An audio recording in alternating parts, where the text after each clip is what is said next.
आओ सीते, अपने बंधु बांधवों को छोड़कर उन्होंने दी हुई मान प्रतिष्ठा का त्याग करके तुम वन में भेजे हुए श्री राम जी अपने पति का अनुसरण कर रही हो। ये बड़ी सौभाग्य की बात है। हे विदेहराज नंदिनी सीते, बहुत सोच विचार कर भी हमने देखा है कि पति से कोई हितकारी बंधु नहीं है, इसलिए कह रहे हैं कि अपनी पति की खूब मन लगा के सेवा करो, अपने सती धर्म का आचरण करो और अपने पति को ही प्रधान देवता समझो।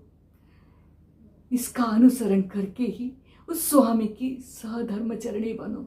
इससे तुम्हें सुयश और धर्म की प्राप्ति होगी। हाँ देवी, जब मैं पति के साथ निर्जन वन में आने लगी, उस समय मेरी सासू माँ कौशल्या ने मुझे जो कर्तव्य का उपदेश दिया था वो मेरे हृदय में समा गया है। मेरे विवाह के समय भी अग्नि के पास माता ने मुझे जो शिक्षा दी थी, मुझे उसका भी भली भांति स्मरण है। सत्यवान की पत्नी सावित्री पति की सेवा करके ही स्वर्गलोक में पूजित हो रही है। उन्हीं के समान आपने भी पति की सेवा से स्वर्गलोक में स्थान बना लिया है। हे उत्तम व्रत का पालन करने वाली सीते, मैंने भी कई नियमों का पालन करके इस तपस्या का संचित प्राप्त किया है। मैं इस महान तपोबल के आश्रय से तुम्हें कह देती हूँ कि तुम अपनी इच्छा अनुसार कोई भी वर मांगो। हाँ, मांगो सीता, लज्जित ना हो, कोई भी वर मांगो।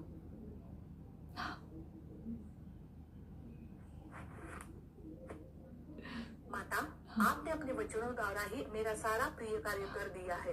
मुझे अब कुछ भी करने की आवश्यकता नहीं है। मैं तुम्हारे इस वचनों से बहुत हर्षित हूँ, लेकिन मैं तुम्हें अपना ये बहुमूल्य हार दे रही हूँ और इसके साथ आभूषण और वस्त्र भी दे रही हूँ। हे विदेह नंदिनी सीते, ये तुम्हारे प्रत्येक अंग को शोभा देगा और ये तुम्हारे लिए ही है। इसे पहनकर तुम अपने पति श्री रामचंद्र को इसी तरह, जिस तरह लक्ष्मी ने अपने अविनाशी विष्णु को शोभित किया है, वैसे ही सुशोभित करोगी।